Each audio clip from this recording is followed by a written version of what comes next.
What's up, everybody? Welcome back to the channel. Thanks for tuning in. I've got a lot of questions in the comments about what do we do if the lip is steeper? Do we still lean back a lot? Am I pulling on the bars? So today we're gonna answer all those questions with steeper lips. Behind me, we have a lip that is much steeper and longer than the one we had in our debunk stand up to the lip. Now, how is that gonna affect my body position?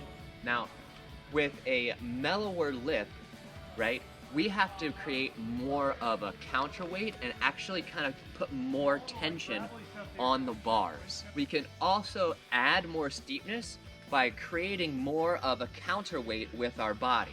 So with a steeper lip, we'd still have to create that counterweight, but it doesn't need to be as aggressive to create this arc, right? So you're not gonna necessarily need to be back here, you might be here, right? You're still gonna have to push into the lip, and you can't be standing straight up and down on the bike to push into a lip that's really steep.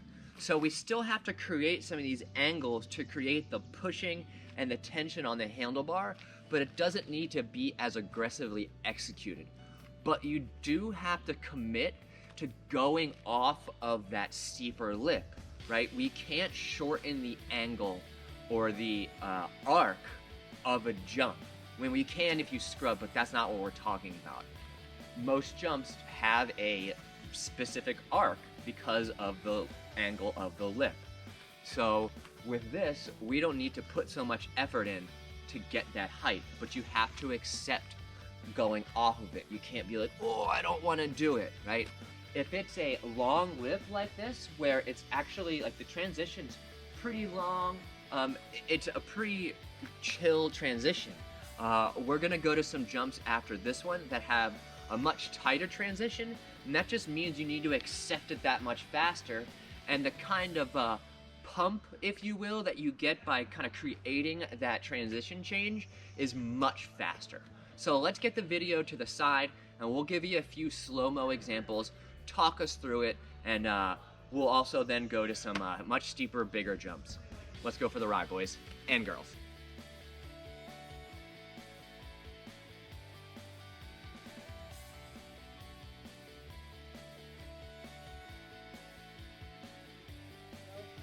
This one's fairly steep, a very long transition, as you can tell, from the peak down here all the way to the flat bottom, which kind of starts at the edge of the screen.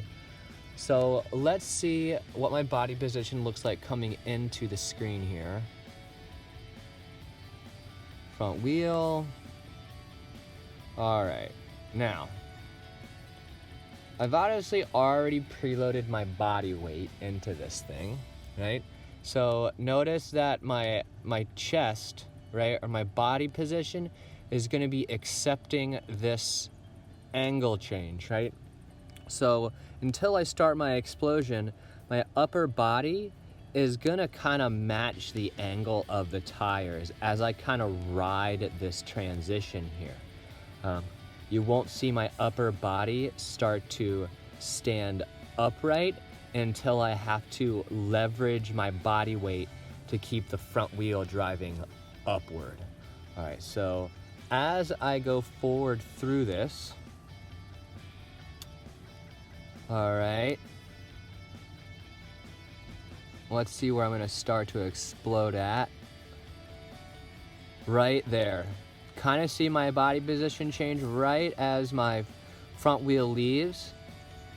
Okay, let's watch how my upper body will then come sit back here, and my legs will then be pushing into the pedals there. So let's check this out. There it is. So upper body straight up and down here.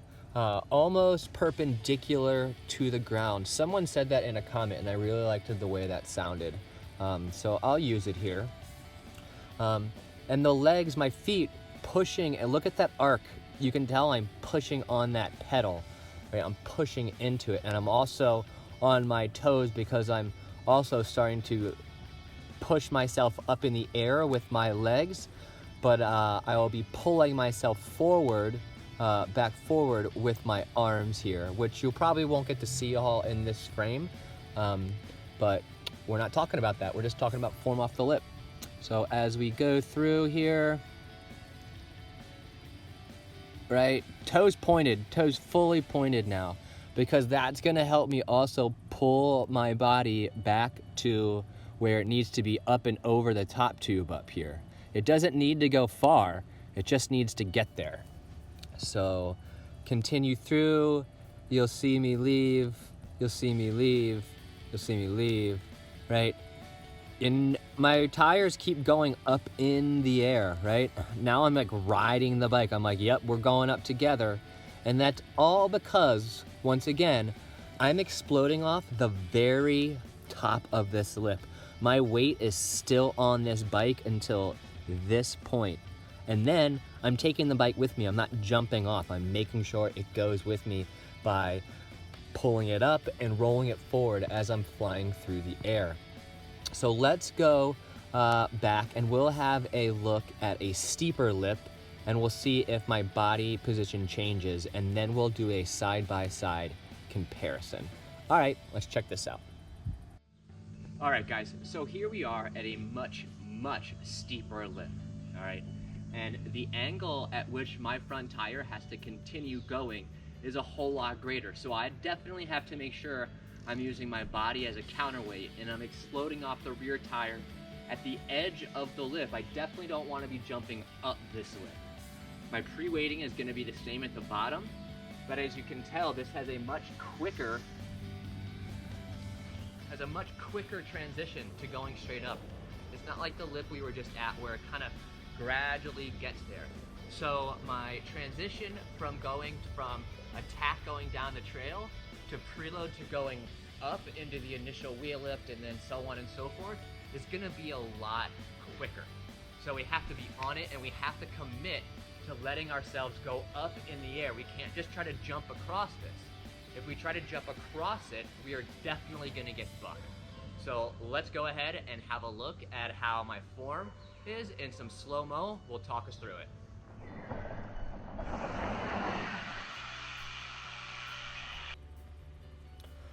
Okay, we're here to see if my body position changes while going up a much steeper lip with a much quicker transition. So let's fast forward here and take a look at where my body is as I enter the screen, preloading my body weight.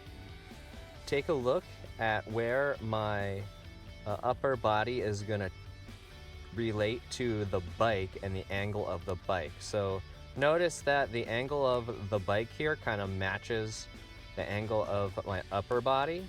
So let's go forward and check this out some more. Going through the transition,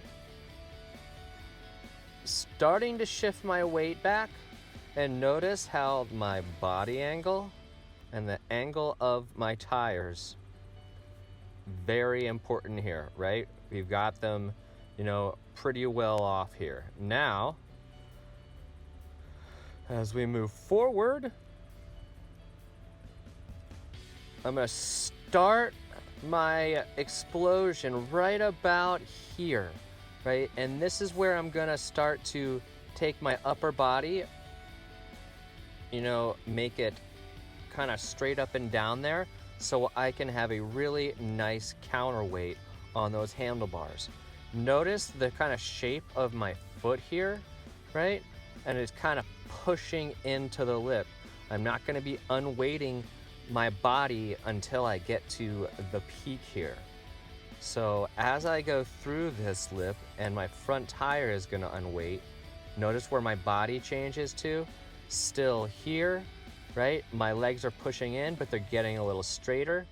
Now, as I go forward a little bit, my upper body is gonna get pulled forward as I leave the lip by my arms and my legs helping kind of eject myself up more while my arms kind of pull me forward.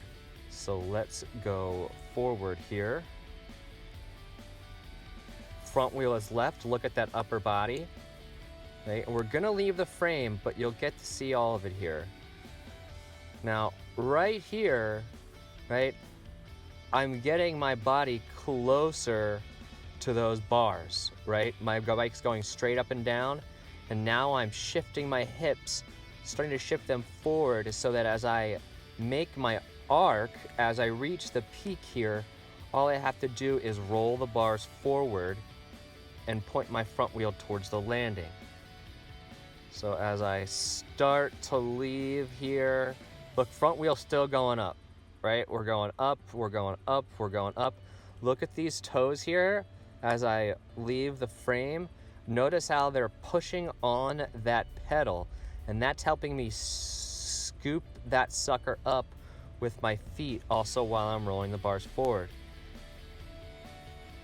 And now you can kind of see the bike start to level out here. You see that rear tire still kind of going up.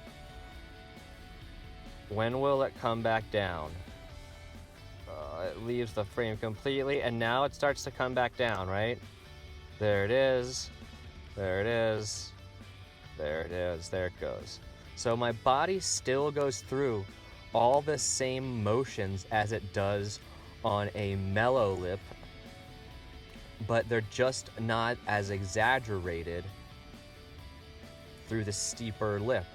The lip is providing that steepness for me. See you guys in a second. All right, everybody. So apparently my GoPro ate the outro footage, so we're doing it here. Now, as you can see, the form for your mellow lipped jumps is the same as your form for steeper lipped jumps. Your timing, however, will be different from when you're going into positions. On a steeper lipped jump as well, your front wheel is already going high, right? So you're not gonna have to really create any more steepness when you wanna go high. You're just gonna have to accept the lip and, you know, come in with a little more speed after you have your form down. So yeah, form. It's that J-hop that really is the building block for being a good jumper. If you have any questions, comments, I have more videos coming. We should be able to open up memberships this week or next week, and we've got a bunch of great merch, guys. I'd appreciate it if you went and bought a t-shirt. It helps support me, Matty Dog. We appreciate you. We'll see you guys at the next video. Have a rad day.